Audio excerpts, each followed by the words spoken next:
The idea that we all share responsibility for the health and wellness of our communities is a simple idea, even common sense, but it is also radical.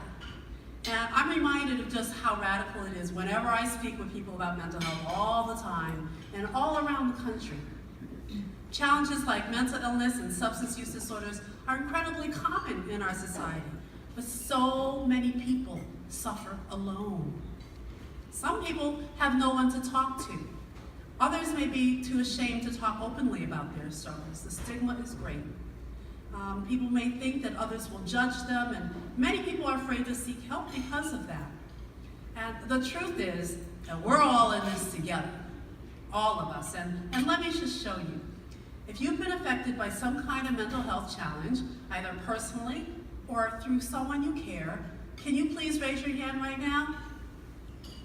I'm looking around. Every hand should be up in the air. I believe it is. And I say if your hand is not in the air, you don't know your friends or your relatives as well as you think you do. Because we are all touched by this. And although it is very difficult for people sometimes to speak out about it. Everyone has a mental health story, and that is part of our personal legacy of health and wellness. That is why it is part of every conversation I have had today. There is no health, there is no well-being without mental health. Now, when I was growing up in the 50s and the 60s, I'm telling you a little bit about my story, both of my parents suffered from depression. Of course, I had no idea. I didn't know this as a child. They were amazing. They provided me with a greater education and opportunities they had never had before. I mean, I had piano lessons and dance lessons. I was on the swim team. I was a Y kid. I was at the girls' club. We lived in a beautiful home, beautiful ranch home in the late 60s, early 70s. And we were one of 2 black families to live in that community. And they only had high school education. Those were major victories to be able to bring me and my siblings up in an environment like that. But here's the thing. My parents didn't talk to us. I cannot tell you of one conversation that I had with my father. Not one. I know, it's kind of strange, right? Like, how could you do that? And it's true. And we would have dinner, and it was silence. And we were talked to, but we were only given instructions, like, be like, good morning, good afternoon, good evening, get the paper, turn off the television, like that. I mean, it's like they're very strict. We did not have social life, really, than with families. And it was, but I took this for granted because I didn't know what it meant to be emotionally withdrawn. I didn't know what it meant to have a conversation at a dinner table. I didn't know any of that. And they worked so hard. I just thought, well, this is like what it is, because they're hardworking parents and they're tired at night, right? But as I got older, I realized just how unhappy they were and that they really didn't enjoy this extraordinary life that they had built for us. And I spent a good amount of time trying to understand what drove them into the isolation that they lived in and into their separate shells of sadness. And I don't think, I'll never know. They're both gone now. And I'll never be able to unlock the secrets of their pain, which is very, very painful for me because there's so many questions I have. Here I am, I'm doing this work, and I really would love to know, what happened? What happened to them? But I know that there are things that I can do. What I can do, and what all of us can do to help heal the people and the families who are struggling today with similar challenges, is we can change our punitive, shaming culture to one of healing and wellness. We can build a shared well-being legacy for our families and our communities and our country. We can do all of this, but we cannot do it alone. And that's the whole idea behind Thrive NYC. We are showing what can happen when we channel the full force of a city's resources into the well-being of our families and our communities. And I'm not just talking about government resources. Thrive is a public health strategy that calls on everyone to be part of this solution. We're partnering with businesses, foundations, faith communities, and service organizations because they all have a role to play. Government can set priorities and lead. Philanthropy can fund bold solutions. Researchers can build the evidence base. Service providers can implement, and community groups can advocate and organize. Everyone has a role to play, everyone.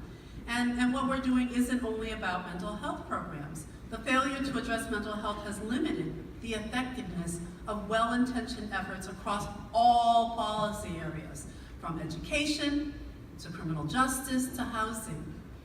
So with Thrive, we're making sure that no matter what the policy is, mental health is part of the conversation and it's part of the solution.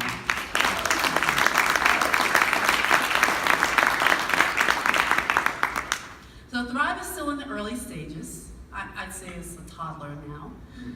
We're only about 2.5 years in, but our all-hands-on-deck approach is already changing lives. Any New Yorker struggling with a mental health challenge or worried about a loved one can call or text our free confidential mental health helpline to talk with a trained counselor and get connected to treatment right away. More people are getting care in the neighborhoods where they live, where they learn, where they worship, where they work. Staff at community-based organizations that do job training, daycare, and all kinds of other work are integrating mental health practices into their work through task shifting. And they're connecting clients with clinical needs to treatment. City government is also creating a mental health service corps by hiring newly graduated clinicians and social workers to work at homeless shelters, domestic violence support centers, and primary care clinics in underserved communities. And more than 60,000 New Yorkers have taken the city's free mental health first aid course, which will help them be the first responders for their families, friends, and neighbors. One of the most exciting aspects of the impact Thrive is having is that it's not limited to New York City. In May, more than 2,500 houses of worship in all 50 states joined the Thrive Together Weekend for Mental Health. Faith leaders led services to help shatter the stigma in their own religious communities, which have for too long treated mental illness as a subject for whispers instead of sermons. Leaders brought communities together to have open, non-judgmental conversations about how to care for one another. And that's the kind of grassroots organizing that we need. So we have 212 cities, no, as of today, 213 cities, large and small. Red states and blue states have joined the Cities Thrive Coalition to share best practices with each other and to advocate together for the federal support that our communities need. And you'll notice the pamphlets on your tables and the pledge cards. You can be a mayor, you can be a thought leader, you can be a community-based organization. There's room for everyone at the end. We want to have everyone's involvement. So these are people of both parties. It's a bipartisan or transpartisan, I love that word, effort. But many of whom have seen their jails filled and their streets lined with people who should be getting treatment and not punishment because of decades of disinvestment and neglect. The members of Cities Thrive see how much we spend on the problem and how little we're spending preventing it. They know we can do better, and they are partnering with thought leaders and experts with innovative ideas for how to do better. Through monthly calls and annual conferences, our thought partners share guidance to help cities develop their mental health strategies. And we work to track and record the best available evidence so we can share it widely and help inform future work. So we invite all of you to join us as partners. We would love that. The more the merrier. We can't have too many friends in this work. Over the past 2 years, our growing coalition has fought hard for the well-being of our communities. To stop the repeal of the ACA, we organized trips to Washington and meetings with key members of Congress. We wrote letters, we made calls, we hosted rallies and held days of action, national days of action. We successfully worked with appropriations to reverse short-sighted behavioral health cuts and get more money set aside for mental health, for the mental health and the opioid epidemic. We have proven that when we fight together, we win. And we are only beginning to test the power of our coordinated collaboration. And just in time, because this is an election year. Now you know, historically speaking, historically speaking, this is not a time when mental health gets a lot of attention, but it can. Our country has never had a coordinated, well-funded behavioral health system, and we're in the midst of a full-blown public health crisis because of that. Mental health is the ultimate intersectional issue, and there is no constituency of voters, no zip code, no ethnicity, no income bracket that is untouched by mental illness and substance use disorders. And though mental health challenges are shared by everyone, they are not shared equally. Some communities carry much more of the burden, and we have to address those inequities head on. So it's up to us, everyone in this room and everyone who is part of this movement, for a new well-being legacy to chart a new path for future generations, whether we're building a community health program, fighting for criminal justice reform, advocating for homeless LGBTQ youth or survivors of domestic violence. We can bring mental health to the forefront of every policy conversation. Together, we can make mental health a voting issue this fall. We can register young people to vote and demand that every candidate have a plan to address mental health and wellness in our communities. There are some leaders who are with us from both parties, but there's not enough. We need more legislators committed to giving communities the direct funding we need to address the mental health crisis and combat the opioid epidemic. And I know we can build a behavioral health system to make sure our children, our young people are better served than the generations that came before them. Because we are the ones who can make this happen. Because we believe that the health and well-being of our communities is worth fighting for. So, we all pledge to fight for mental health this fall? I didn't hear you. Will you all pledge to fight for mental health this fall? Yeah. I think you need to stand up and say it. Come on, stand up. You'll live longer anyway. Stand up. Okay. Will you all pledge to fight for mental health this fall? All right, I hear you now. I'm counting on you. We're all counting on you. Our young people are counting on you. You can sit down. Thank you all. You are all fighters and you know, your own ways, all fighters. And I thank you for everything that you've done, for the work that you're doing, your commitment, and most of all for your faith in humanity. And now, as we look to the future, we need to hear from some of our young people who are already leading the fight for healthier communities. And I'd like to invite our youth leaders to join me on stage now for a little conversation.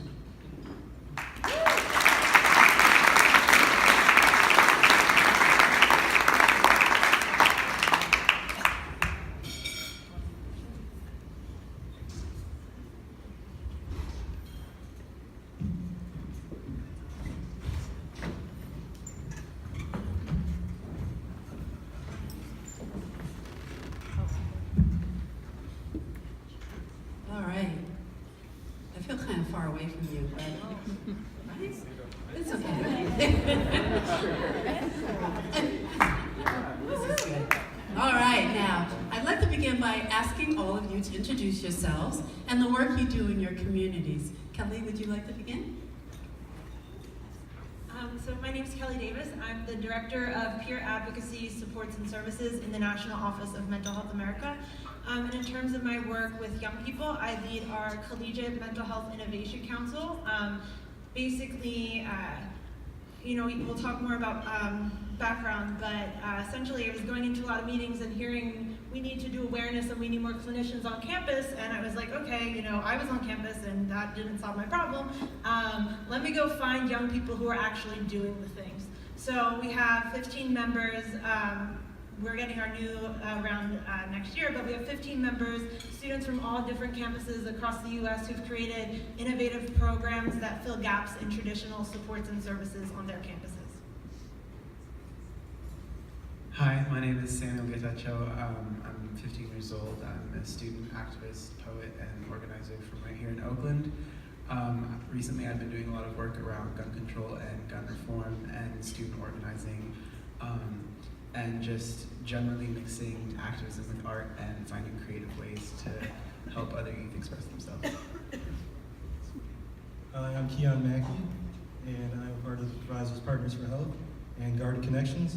And my work is producing sustainable food for communities who are in food deserts where local produce is not available to them.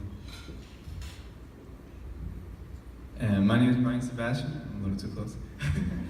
My name is Brian Sebastian, and I'm a photographer and videographer. I like doing it, and I like taking pictures. It's always been a hobby, and now I'm beginning an opportunity to take it more to the next level and start making money off of it. And now I want to use it to pass on messages and raise awareness in certain things that are in the community.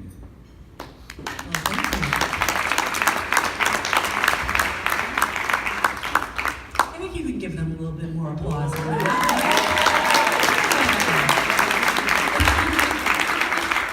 all have great voices. I think that you could also consider, being news anchors or radio professionals. Really, great projection.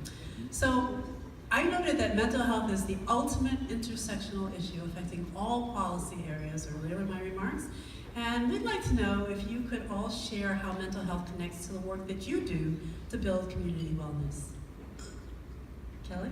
Yeah, so my work is pretty explicitly focused on mental health on college campuses. And I guess for background, so I'm a person with lived experience. I had my first suicide attempt when I was age 10 and got connected to mental health services, and the older I got, the more doctors I had and the worse I was doing, and my whole life and my whole identity became around being a sick person, and the services really taught me how to be a patient and not a full human being. And I got to the age of 19 and found out that I was really lucky, because most people got even less access to things than I did. So really the work of the council is, not only are we trying to elevate access to the bare minimum of services like counseling and everything, but really go beyond just in the college population, like I talked about. I was one of the lucky people who got access to off-campus counseling, but outside of that 1 hour a week in an office, I still had to exist in my own body, in my own head. So really working on all aspects of mental health and well-being, particularly for students on campus. Oh, thank you, Kelly, for sharing your story. A lot of my work recently has surrounded gun control and gun reform, and there's the obvious answer of, all these school shooters are sick in the head. If they got the help they needed, then maybe these tragedies would be prevented. And so there's that one connection, but I think a larger connection that people don't necessarily think about is that mass shootings aren't the main source of gun violence deaths. It's usually, smaller one-on-one killings, and a lot of these are happening in Black and brown communities, and the generational trauma that comes from living in communities where hearing gunshots is a regular thing is something that's not addressed. And in these communities, access to mental health care is even more lacking. And a lot of my work also surrounds making sure that Black people aren't forgotten in any conversation. And so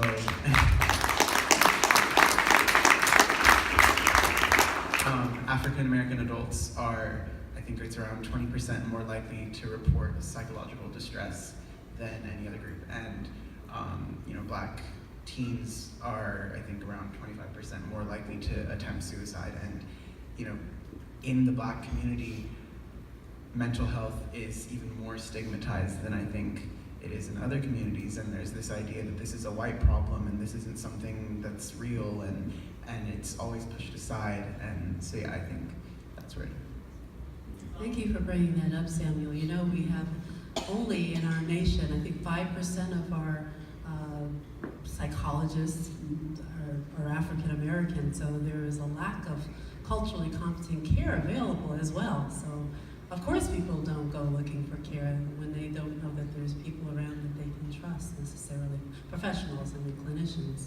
So thank you for sharing Well, a part of my job for the Garden Connections is educating people on how to grow their own food and helping communities sustain themselves. And I think gardening itself is a form of meditation. It allows you to connect with nature. It allows you to feel one. It gives you the sense of completion. You start with something small, you raise it till it gets to full growth or full height, you harvest from it, and you're done. And there's nothing more powerful than that. it. Amen.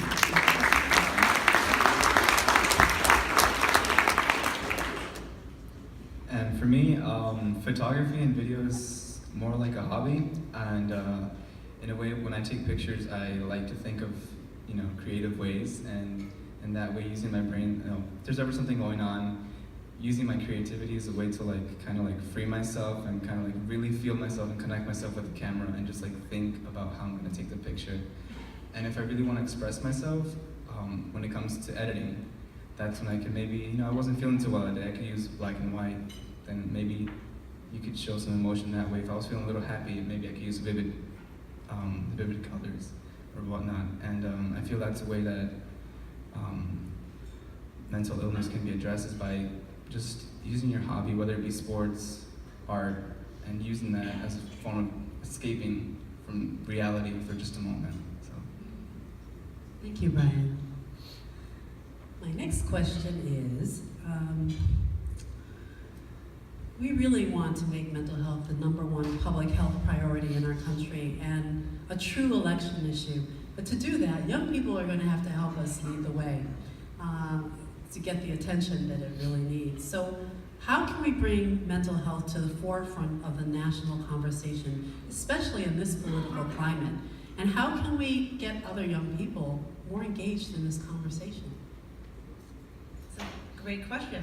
I think an easy answer is obviously social media. So one of the really awesome things that I can tell from my experience, I'm a little bit older than everyone on the panel, is that, when I was first struggling, I couldn't see other people who were struggling, but now there are all these influencers and all of these young people who are on YouTube and on Twitter and on Instagram talking about their experience and what helped them. And I think using people who have platforms to then share the message to other young people, because that's where they are and that's who they're listening to, is a critical piece. Because I think that there is a lot of misconception that's being changed recently, that young people don't care, young people aren't going to do anything. And it's really exciting to see the work and all the activism that's coming out of the youth space right now, because we are tired of waiting for other people to do the things that should have been done already.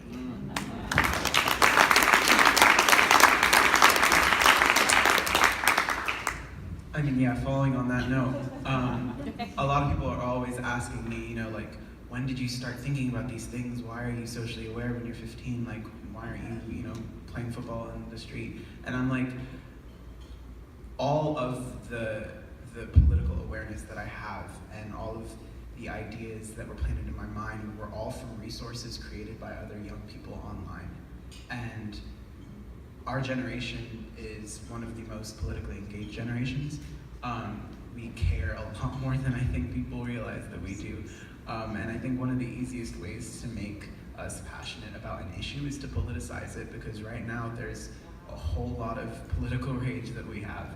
And another thing is that a lot of my peers, and I think this goes for a lot of our generation as well, we are talking about mental health more. And it's because we have these resources and because we're able to communicate across such broad distances, and since we're talking about it so much already, I think that by creating art and creating sources and using our talents and putting our work out into the world, we'll be able to have even more of a conversation. Thank you.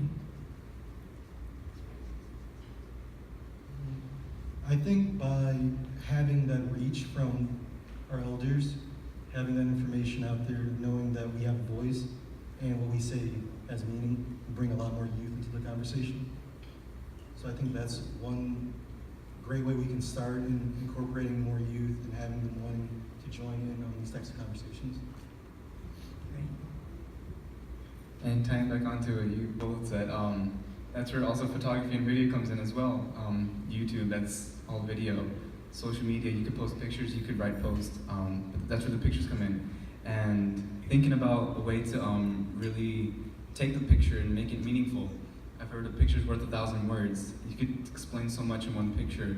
Again, editing, that adds on another form of emotion towards the picture, and it really helps pass on the message and show what you're feeling at that moment, or at least help others see it too. And that also raises awareness. Thank you. Thank you.